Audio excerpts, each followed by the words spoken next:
Hey, what's up, everybody? It's me, Danae, and I'm here with a message for ya. Happy Friday, everyone. Is that right? Hold on. Yes. Happy Friday, October 18th, 2024.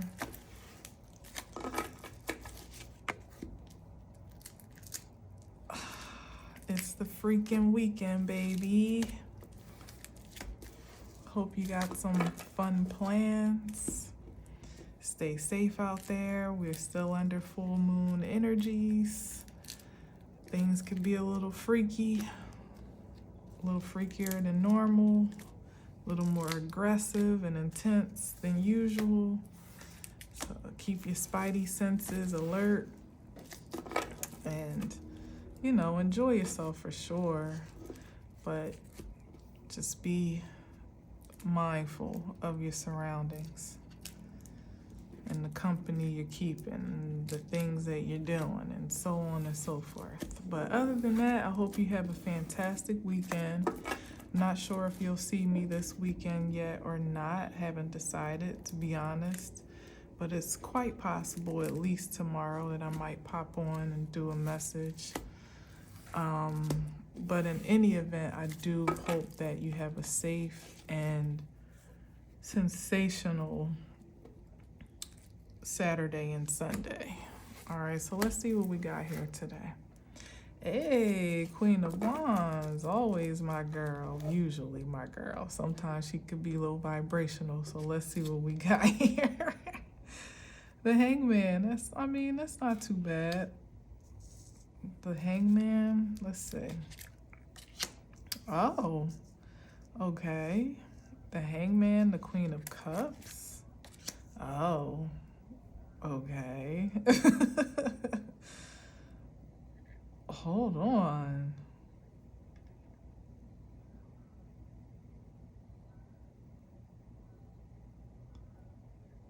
Is this somebody being...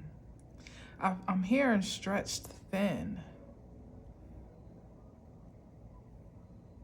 Somebody's stuck in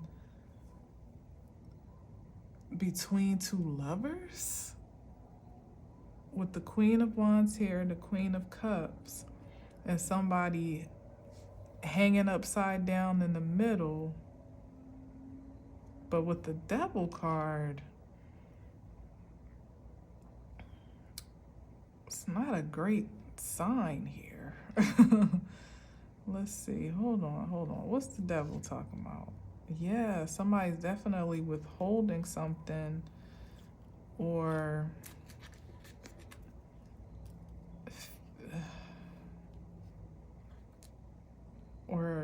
trying to establish some balance.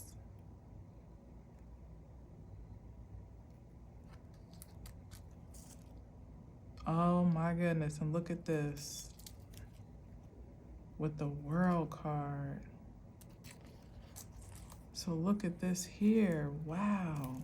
What'd I say? I said somebody's stuck between two lovers, or at least a decision about two lovers, but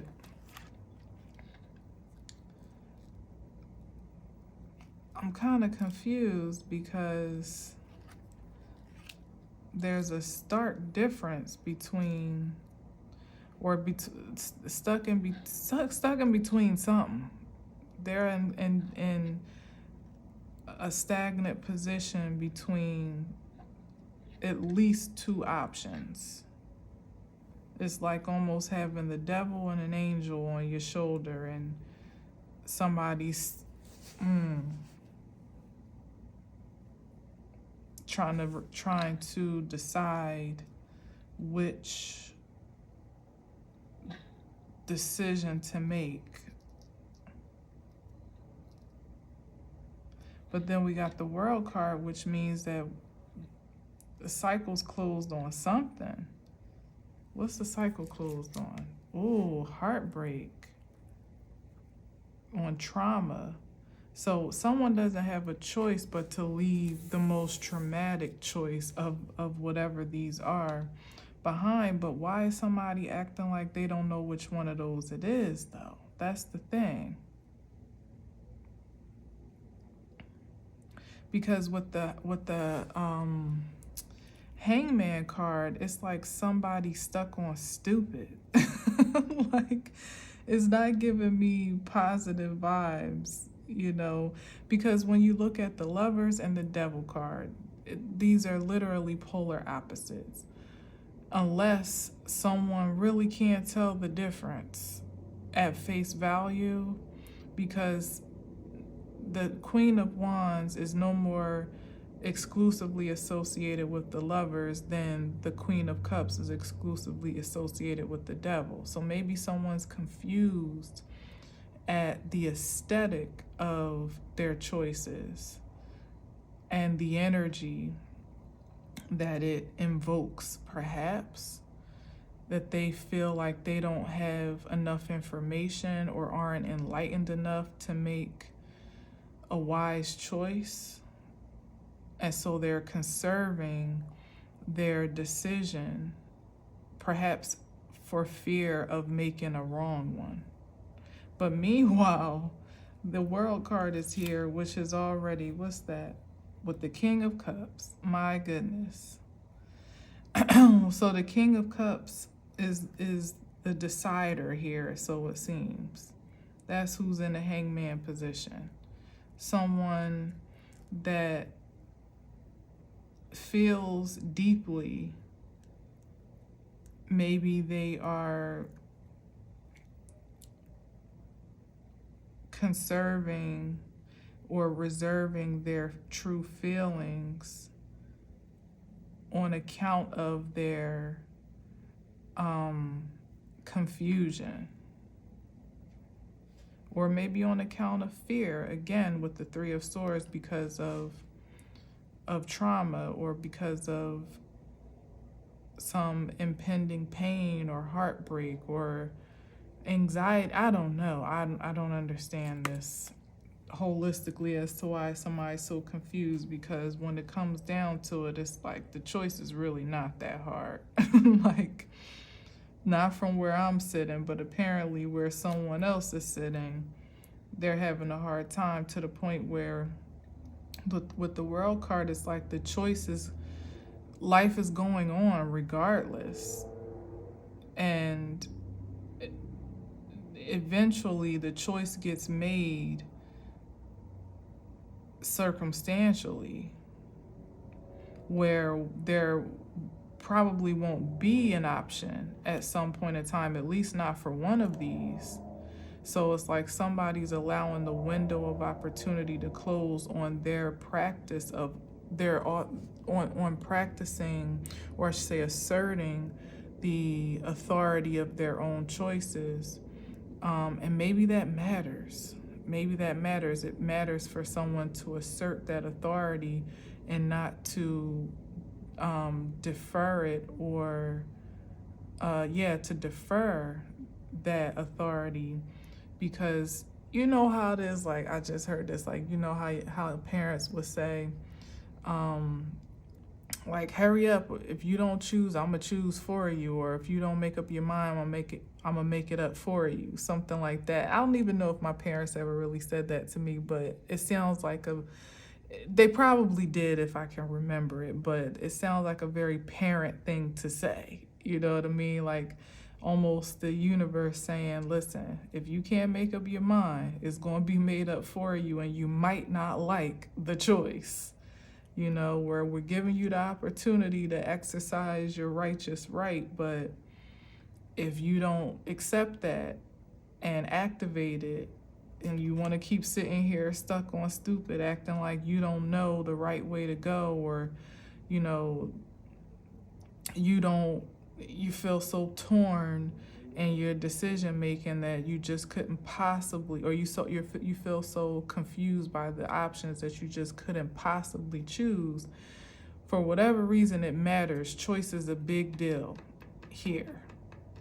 And perhaps one choice leads into more toxicity and heartbreak and disfavor and misfortune, and the other is forward motion. So it's really not a matter of you couldn't make a bad choice here. It seems like there's a lot on the line, and not only is the nature of the choice pivotal, but someone's activation of making the choice is pivotal. And I don't know why that is, but that's just what I feel. Because if it really didn't matter for me to say that, I don't know why I keep saying that. Because otherwise the universe would just make the choice and then they just have to live with it. You know what I mean? Or whatever entity we're talking about here, the choice would just be made, and it would have to be it would just have to be accepted. But maybe if someone doesn't take the initiative to assert their right, maybe they lose it. Or maybe if it has to be made for them, maybe all the options are lost if someone doesn't step up to the plate. And that could be worse than, I don't know if it could be worse than choosing the wrong thing, but it certainly could be worse than not choosing the right thing and losing that as well, you know, or choosing the more viable option. I don't know. What are we talking about here? Okay, let's just keep going. Let's see what we got. Because now I'm confused. You know what I'm saying? Like, what the heck are we even talking about? All right, so we got the Knight of, I'm sorry, not the Knight. We have the Page of Swords. He's searching for answers. He's looking for information, for clarity, for enlightenment perhaps, or certainty, more so information, news he can use. Let's see, what's on the bottom? And the Page of Cups. So here we go with this immature energy. So somebody is deferring their power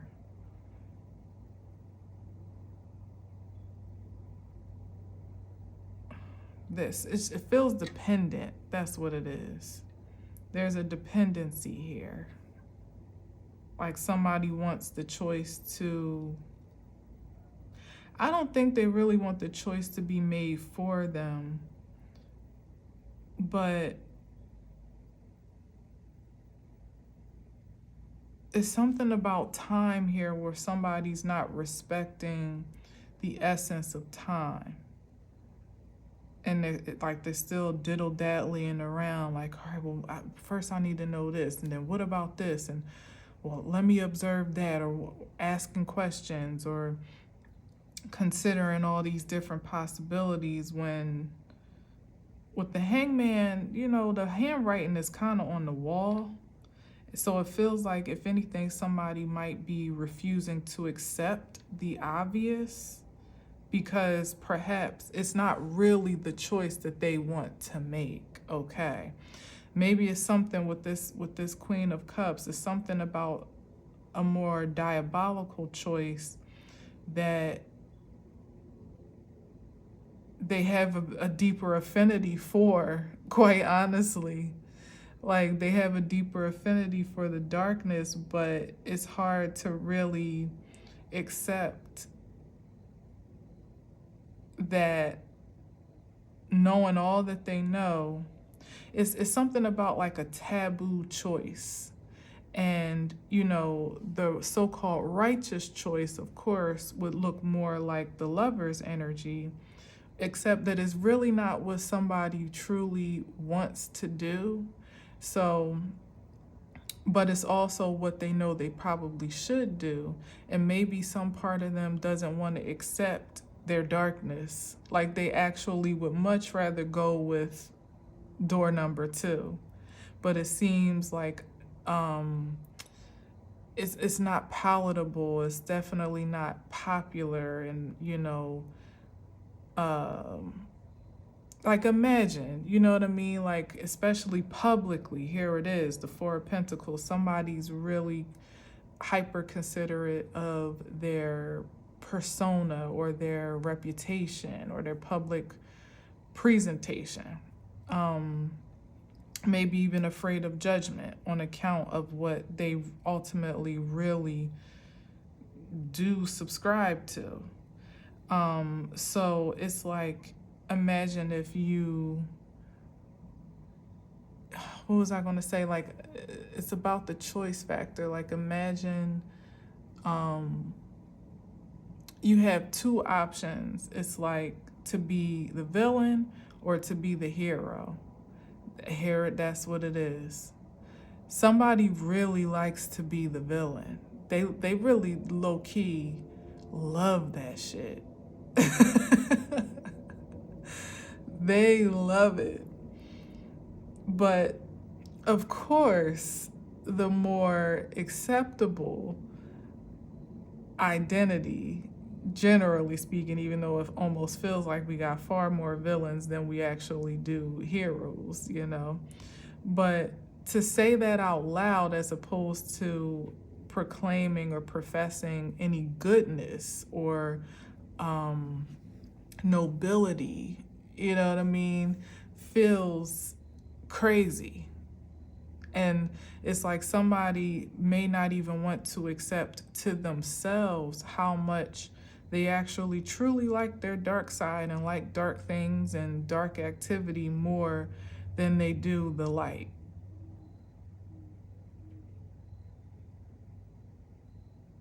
So they're putting on, they're stalling the process of choosing because surely out of, you know, contempt for being honest about their true nature, but perhaps also knowing that they also can't lie to kick it anymore either. Like they can't necessarily put on this hero cape and act like they're a good guy, because that's not really flying anymore either for whatever reason, but they're having a hard time owning up to the aspect of themselves that they actually quite like, you know? Take it for what it's worth, but that's what I'm sensing. It's like good versus evil, hero versus villain energy here. And if somebody had their choice, they really would choose the darkness, but maybe they might even be afraid of what that would mean if they say, I want to be a villain. What that would mean publicly, what that would mean spiritually, what their fate might be, to be honest, in that way. What choices they may have or liberty to live out their lives in that way. Maybe they're trying to do more research, trying to figure out, like, is there an avenue, is there a viable career path for villainry? Or does that mean their life stops? And I did put a great deal of emphasis on someone exercising their authority to choose, but it also mattering what they choose. That's a tough place to be. That is a tough place to be, if I can, of course, as always, play devil's advocate. Because if this is what you really want to do in this climate, you have no guarantee that there is a path for this. You actually have more evidence at this point, maybe not before, but at this point that that's more of a destructive path right now, at least self-destructive. But to choose the light, of which you have no affinity for, you may not even have much of a point of reference, you know, a success rate in, that is a tough choice. That is a tough choice. But this might be like an ultimate test type of situation for somebody.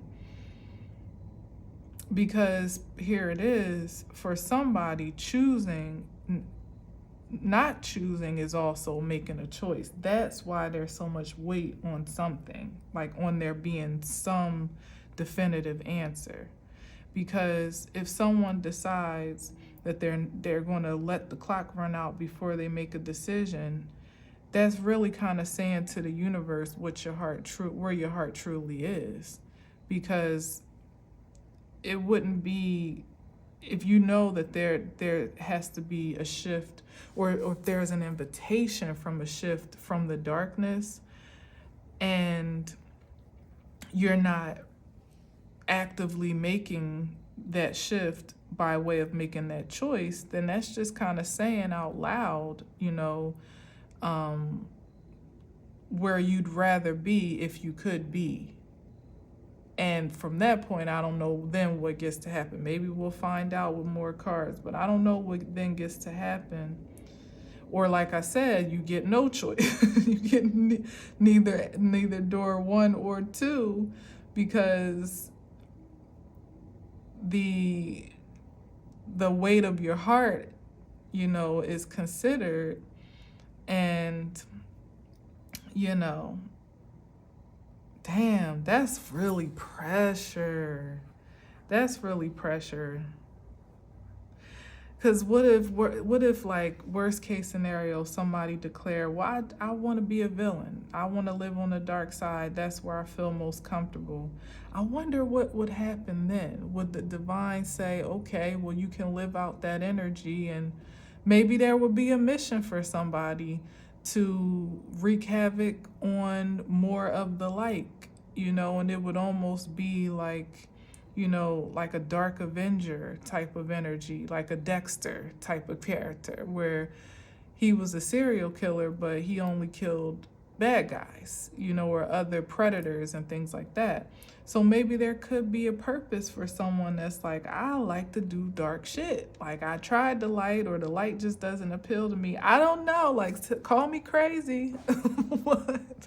But first of all, the way that the energy is set up in the realm, I was thinking about this earlier. There's like a glitch now energetically, where if you have the intention to do harm, it automatically has like a personal effect. I kind of spoke on it a little bit in my message yesterday, but I watched my message back today, and I kind of gleaned this from it, that you don't really have the liberty to inflict harm onto anyone, particularly onto innocence. Like, you can't project any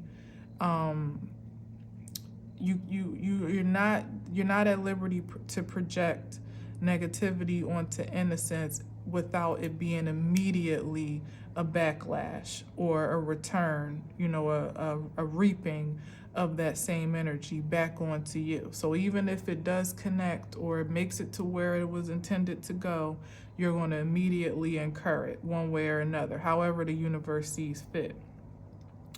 Now, I don't know how that works in terms of, dark against dark. You know what I mean? I get the sense that what goes on in the dark realm is all fair game. It's just like karma just pretty much taking care of itself in that atmosphere. But to project on the innocence, or towards someone that you have no righteous claim to, or no beef with, or no jurisdiction over, and like there's no reasoning, no justification for that that encounter, that's not tolerable anymore. It's not tolerable anymore. So that's what I'm saying. I know it sounds crazy, but perhaps someone being honest about who they truly desire to be may earn them a justified spot that is safe and secure to act out of that impulse freely, but of course, as with all things, within some parameters of the law, spiritual law in particular in this case. So maybe somebody gets to be the villain in the the dark avenger that they always wanted to be, but it's just that they need to direct their energy toward what is avenging for the light's sake, meaning having specific assignments to target if this is a thing. But someone probably effed up trying to be a dark villain and avenger against folks that had they had no right to persecute or had no right to attack. Generally speaking, I generally don't feel like anyone truly has jurisdiction to inflict harm on another. But hey, the times are changing, and we don't know how karmic justice is being played out, except for how we see things unfolding day to day. And we see the evidence of backlash and immediate reaping and, things of that sort. So maybe with some readjusting of the scope where someone feels completely torn because they know they probably won't last a day in the light, or at least they don't want to. Maybe they could, but they don't want to. They would probably fare better to be completely honest about their darkness than to lie about their lightness and really have intentions to still wreak havoc, and ultimately, as I said, end up self-destructing because you didn't try to throw some energy at the wrong innocent person, at an innocent person in general, or somebody unsuspecting or whatever, vulnerable, and now you're done. You're completely done. Now, if somebody doesn't choose at all, like I said, it's kind of automatically making a choice that they'll ultimately be having a choice made for them in that reservation that they'll ultimately be stuck with no matter what, because they didn't exercise that authority. And in that case, they may or may not like it because maybe they get stripped of any option whatsoever.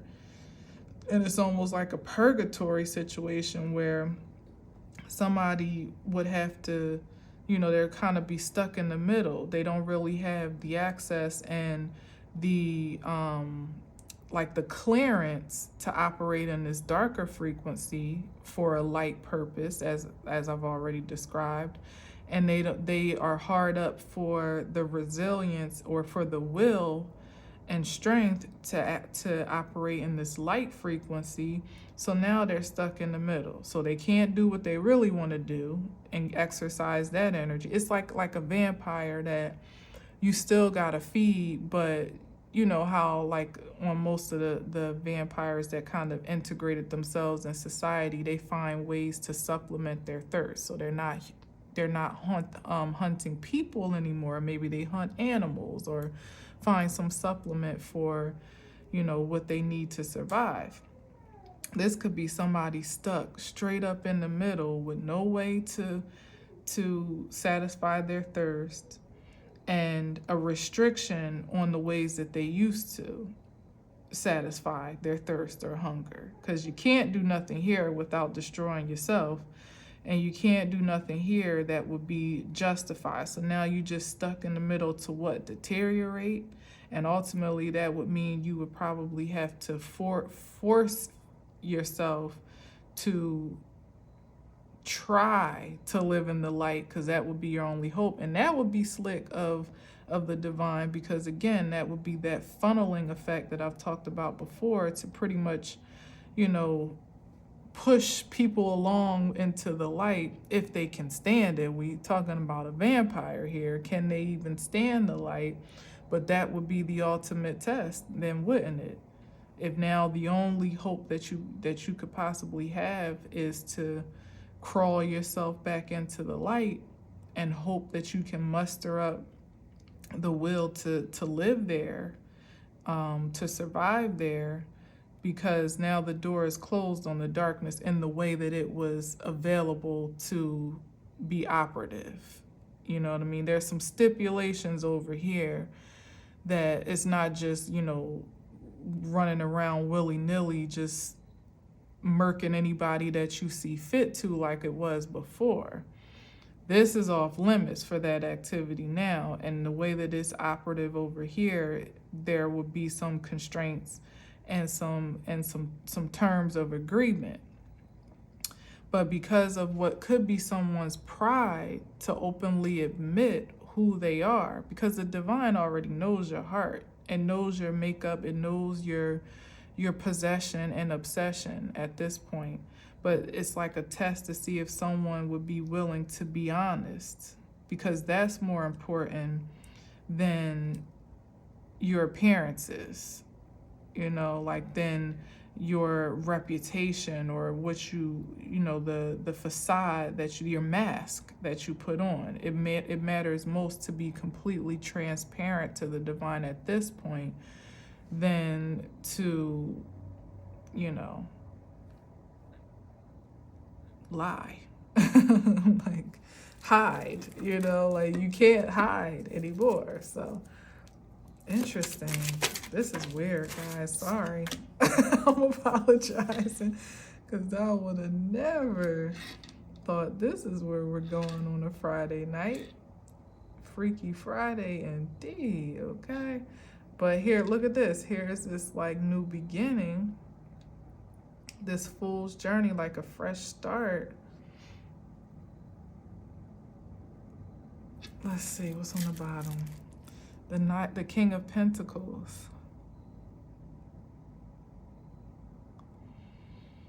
I don't know. What's this peeking out? The King of Cups again.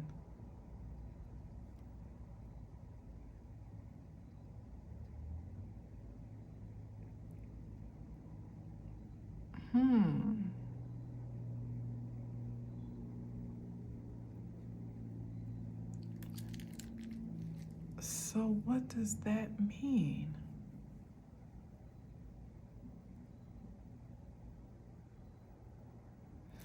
Let me get another one. Just remember that the King of Pentacles was... Matter of fact, I'm going to get another one right under the Fool. What is this Fool about? Oh, man, that's too many. Look at this. Exposure of somebody's true nature. This is the villain that they really want to be. But they don't feel like...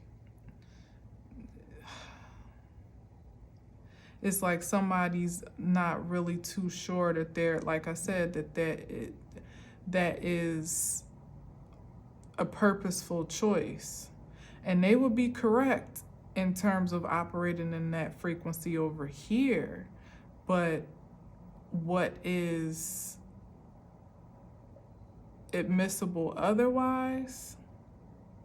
And the only, of course, the best case scenario would be someone to sincerely make the choice to live in the light, because even though they may not have, you know, a point of reference for their success in that route, they just want to shift and change directions, which would be the Fool card.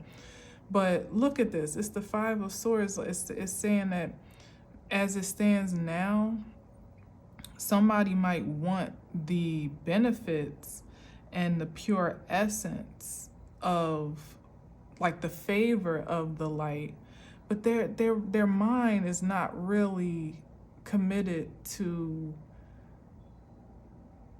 that identity. So it's like somebody would really probably self-destruct over here, because their motive for wanting to submit to the light really would be more of a surrender than a submission, because they feel like I said, they have no other choice, because who just says I want to be a villain? Especially when the divine is asking. You almost feel like you gotta say the so-called right thing. But it won't even matter if someone still comes over here showing their ass. You know, still trying to wreak havoc and cause confusion and chaos would be the quickest way to self-destruct anyway. The Nine of Cups on the bottom. Somebody Yeah, they still want their cake and eat it too. They still want to be able to do hood rat things with their friends without having to answer for it. And that's just not possible. That's why the choice is so hard. That's why it's so excruciating for somebody to just choose. Because as slick as they may think that they are, which this is telling me that they're not that slick, especially not when the divine is up on game, but as slick as they may have even been in the past, they know that there's a great possibility here that their cover could be blown quite quickly before they made any made any leadway on their ambitions over here. But again, to say that they want to stay over here, it just feels like a great loss. Like, how can I say that my wish fulfillment, my heart's desire, when I grew up, I always wanted to be a villain. Like, nobody wants to say that. But I don't know. This is so funny. Happy Halloween. Just giving Halloween vibes. And look, the King of Cups again. This King of Cups, man. He's all up in it. But look what he's next to but the sun. Either way, it's going to be exposed. The jig is up.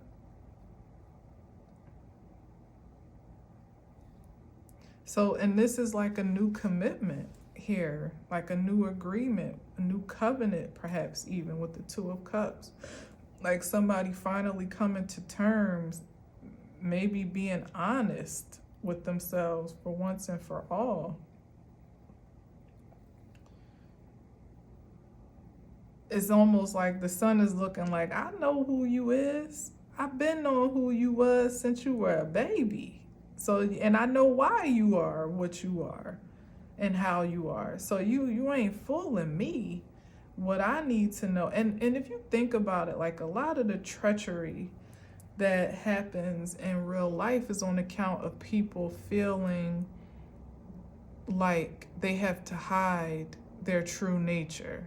And then it makes you act out in ways that are even more diabolical, because then you're acting out of the spirit of guilt and shame about who you are in the first place, or why you are the way that you are. And of course there is there's the invitation to do a deeper dive and understand yourself and understand yourself, and choose a different expression upon perhaps healing and really excavating the depths of your soul. But not everybody is up for that. And then when you're constantly being projected onto from a more public reflection of what you should be or what you shouldn't be, or what you're wrong for doing or saying or thinking or desiring, and all of these things, it makes it hard to ever really truly understand and understand yourself in a holistic way that would afford the opportunity to make a prosperous choice, one way or the other. Whether you decide to continue on in that path, but you understand why you are, how you are, why you are who you are and how you are, or whether you decide, well, now I understand why I act out this way, or why I'm thinking this way or doing these things, and I really don't want to do that. So I'm going to shift and do something different. Like that's really the only two choices that we have in life, and the middle is more like a purgatory when you're feeling like you're hiding from yourself and you're hiding from the public. It's like It's torturous. And so then you act out of that tortured energy and you start inflicting it and projecting it onto others, which is why we get these karmic cycles that have in the past done a great deal of harm to innocent beings one way or another, just unassuming and bystanding to the chaos, because, you know, where else is it going to go? You know, of course. But where it has no place there anymore, you know, I'm just playing devil's advocate in the way that I see it on this side. Although, if you really think about it, I feel like it could make logical sense. You know what I mean? Like, some of these dark energies are up for extermination one way or the other. How else are they going? It's not like the devil itself is coming to collect. You know what I mean? No, it's forging circumstances for people to crash out ultimately, or find their way in the, you know, find themselves in the way of perhaps a bullet, quote unquote, with their name on it, whatever that may be. So, you know, like I said, you could work. I mean, this energy is under the command of the light, whether it projects that to be true or not. It is so. So if someone could be honest about who they are without guilt and shame, that could be the grounds for greater possibilities on either side of the spectrum, is all that I'm saying. That's all I'm saying. I'm not advocating for the dark. I'm always pro-light, even though I have a great understanding and acceptance of both of my polarities. Absolutely. Love them both. But I'm certainly not advocating for anyone to act out of that without, you know, authority to do so from the Most High, because you don't have authority to take life into your own hands otherwise, because you're not the creator of that life. And here is the King of Wands. But there's a new frequency of energy underway now, and if it's shifting for the light, then it must be shifting for the dark. But that's why there's such an emphasis on choice and profession of your presence. Like, where do you stand? You can't really toe the line anymore unless you want to be stuck there. And there's no liberty in purgatory whatsoever. It's about what action, what initiative are you going to take at this point? So this King of Cups, yeah, this is the choice here with the King of Wands, that it's like they have no choice but to make a choice unless they want the choice to be made for them.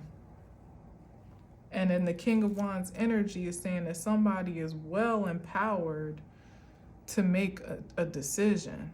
They actually even know what they want. They know what their passion is. It's time to profess it.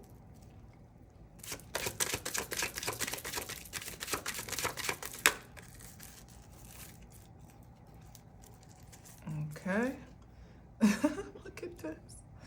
The damn King, 10 of Cups. This is somebody's ultimate fulfillment. Oh, debauchery is somebody's life goal, life mission. Or their bliss. That's their bliss. Give them party and bullshit, and they are happy with life. That's what this is saying to me. Couldn't be happier. This is wild. Wow, but this 3 of Swords, though. I don't know, maybe, I mean, this is trauma. Somebody may, I don't know, it's hard to really say these things. It's like somebody might really love drama and trauma.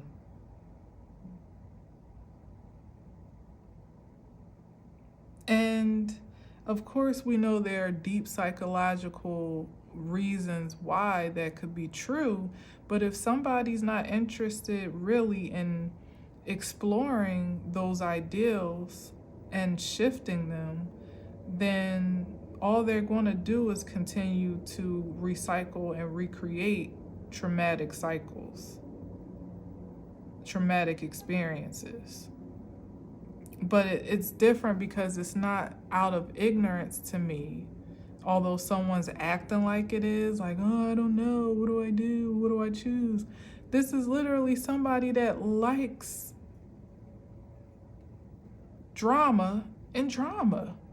And it's just the only thing that's terrifying to them is actually saying it out loud, maybe even admitting it to themselves. And at this rate, an energy that loves it wouldn't really do very well in a light circumstance where they are held to a high standard, or else, you know, like their life is on the line, or else, because they really don't want to be there. They don't want to live in that. It doesn't appeal to them. Even though it sounds like a good idea, or it sounds like, you know, it seems like the right thing to do, at the core of someone, they love their dark side. They like to be a villain. They like to be demonic by some, you know, I'm trying to be diplomatic here, but they kind of like demon time. Like, they kind of do. What do you do with that? I don't know. I can't really relate to loving being on demon time now.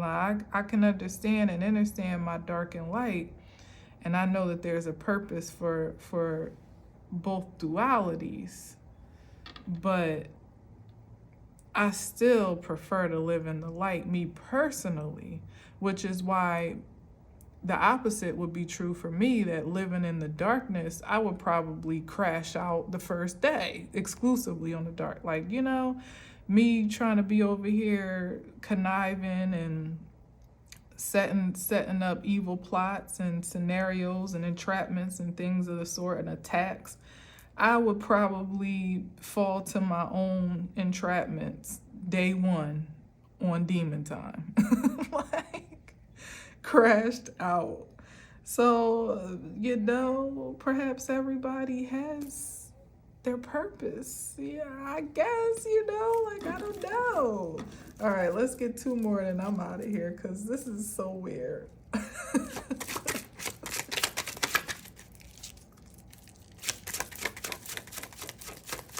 Never thought in a million years I'd be advocating for demon time. But look at that. I don't know, y'all. I don't know. Maybe there's something justifiable here, something that restores balance in a taboo kind of way, like in a way that no one would ever suspect that it would. But hey, our ways are not God's ways, as it's even said in the Bible. Like, stranger things have happened even in the text by way of how the divine forges balance and retribution.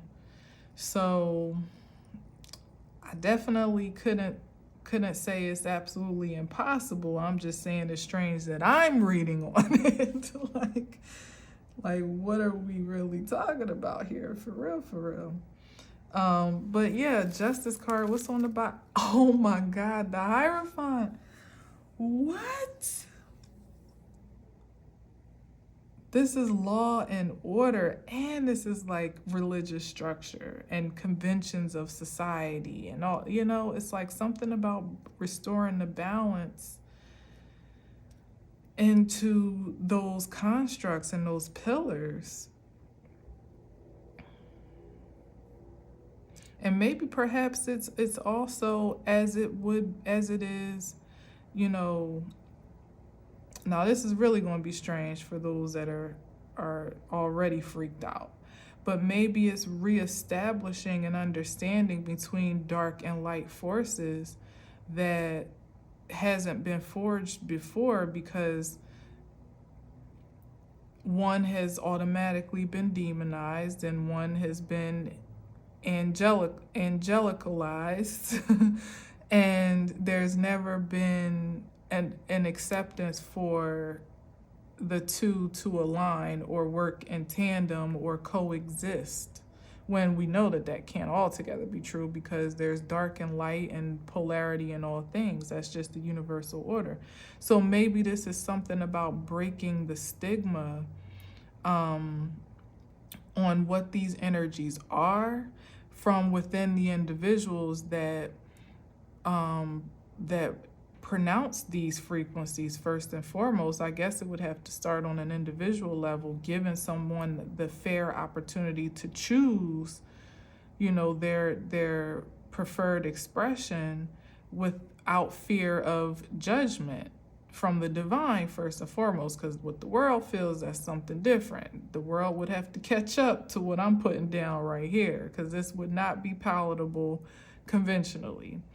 But maybe that's the point, is that there is an opening for there to be a dissipation of prejudice between the dark and the light, and us finally, collectively realizing the value of those energies within us and around us, and how they, even the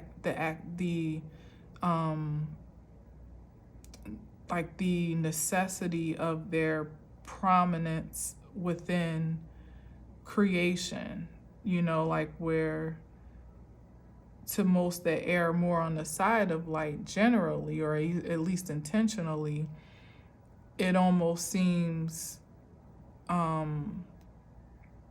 it seems like the agenda would be to purge the darkness, but that can't be altogether true if it exists within us too, so how do we establish that balance? I don't think we really have the point of reference to do that for ourselves because of our conditioning about it. So it would have to come through these like revolutionary taboo type of experiences and expressions that at first seem like probably blasphemy before it becomes an accepted way of being, angels and demons coexisting in creation. I don't know, but we got the Hierophant here, which is matrimony, it's union, and we got the Justice, which is harmony and balance. Like, there's something here with that. I know it sounds crazy. I know. But I think it's largely due to the conditioning of our perception of these energies, and that perpetuation of obstinance that we've ascribed to, that we've been taught to ascribe to, which is why a lot of people even reject the so-called darkness within themselves to their own demise and self-destruction, because we've been taught not to accept it, that it is unacceptable. So if we can agree that a lot of people have gone off the rails on account of that poor conditioning, then maybe this is what kind of reels it all back in to more of a point of acceptance, understanding, overstanding, and understanding for all.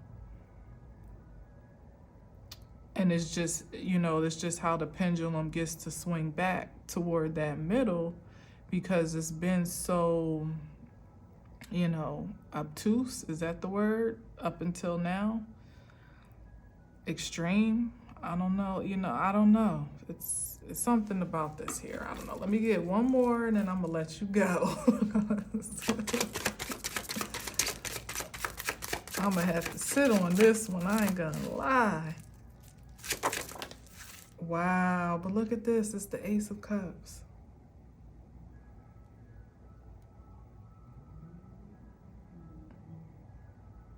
But it's the Ace of Cups, though.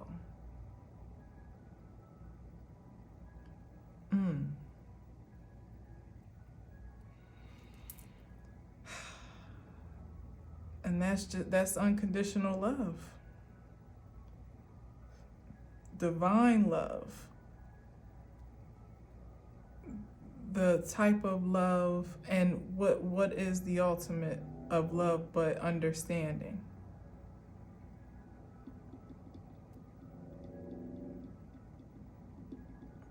So maybe that is what is purifying our misconceptions about creation within ourselves and again, one to another. Clearing up the impurities. And it's not so much about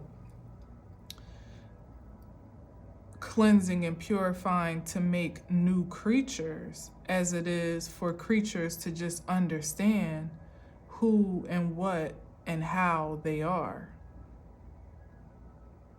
From that point, as I've already said, there could be a fair option to shift and change or be inspired otherwise, but when you're rejecting the core of your nature, as it seems virtually impossible to fight against, like consider even humanity. This could even be that primitive and practical, like the lower carnal nature of yourself that needs to be satisfied, that needs to feel secure and seen and sensationalized.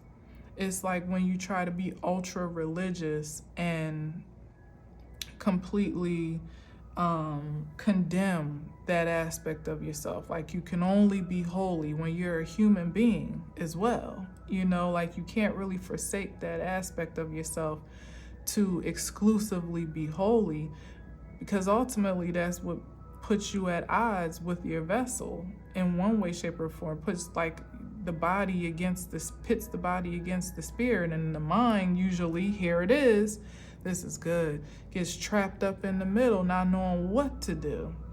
Because the flesh wants you to do one thing, the spirit wants you to do another, and they both need to be satisfied. They both need to be served. So this really could be, like I've been saying very much about angel, demon, this, and it could be something that fantastical, for real, but in a more practical sense, this really could be taking the stigma off of humanity for the purposes of fully integrating humanity with holiness, so that you don't reject the spirit aspect of you because you feel like the human aspect of you is too filthy, and you don't reject the human aspect of you because you feel like the spirit aspect of you is too clean, or too pristine.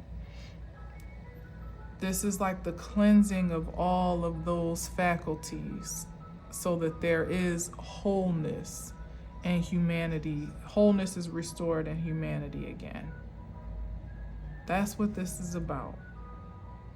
So it's even much more deep than I probably gave it credit for. But the Seven of Pentacles yeah, for the purposes, it's like what we've been sowing into, investing in, or having been sown into us is what we're taking inventory of at this time. Like in real time, this is happening personally, considering like what's even worth it anymore? What's worth still pouring into? What's worth harvesting? What should you just leave right on that bush and, take what you could get and get the hell up out of there, plant seeds elsewhere?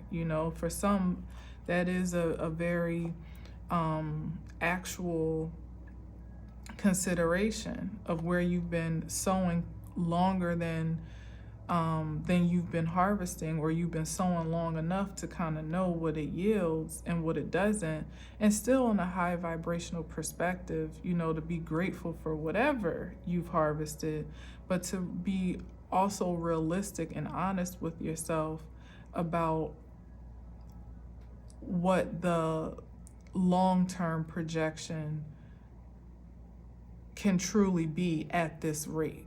And for some, that might be very positive. Like, no, I feel good about what I'm sowing into, and I want to keep going. Like, I feel good with how I feel about myself, my ideals, my morals, my standards, my boundaries, my views, my stance in life, my choices in life. All of that could be all great, and you could see that lasting you through, or even carrying you through to, some future projection. And for some, you may feel like what you've been holding on to has been holding more on to you than anything, and it's time to release that grip. Things you thought about the world and how it works, or how it should work, or how, or your placement in it, your importance in it, your value in it, what you have placed value on, what truly is fruitful in your life, and what you are, how fruitful you are being who you are. Like, all of these things are in consideration right now, particularly through this lunation, that you get to decide, what stays and what goes, or whether you stay or whether you go. And whatever, here it is, back to the very beginning, whatever it is, it's within your authority to make that choice. It's not going to be done for you unless you decide not to choose. And in this case, not choosing could ultimately mean missing the boat to a more promised and prosperous existence. Because this is like promised land energy here. So you can choose to stay stuck in limbo and in purgatory, but that will not transport you to any more of a desirable experience or reality than what you're going to be stuck to or stuck in. If you cool with it, cool. Stay right there, because that's where you're going to be, and hopefully you truly are cool with it if you've made the choice to stick around. But if you feel that something is calling you deeper or farther, or to a different point of discovery, or to explore, experience, reconsider,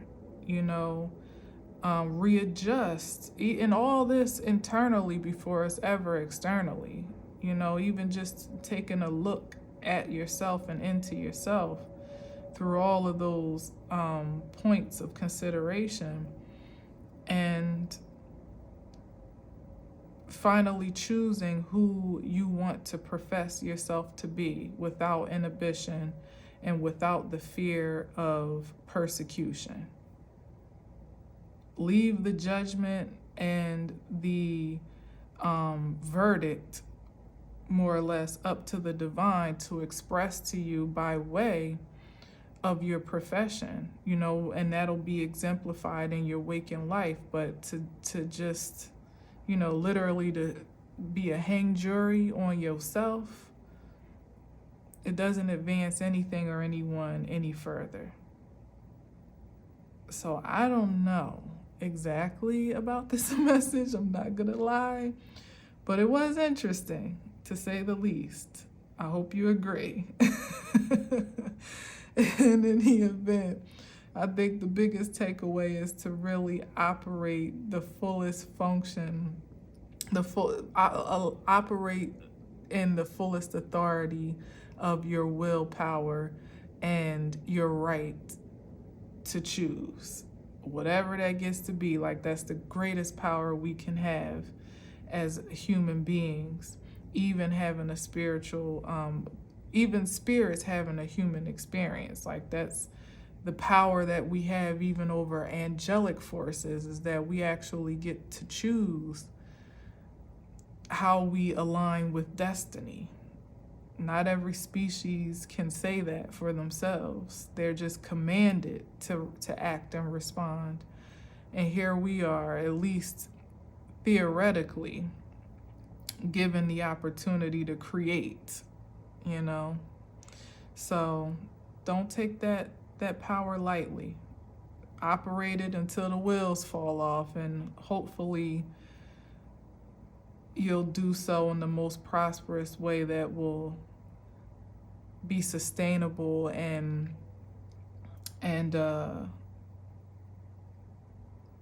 grant some sense of longevity. You know, don't crash out if you can help it, but do something. Do something before you lose it. So anyway, yeah, thanks for listening. Thanks for watching. Until next time, as always, I'll leave you with peace.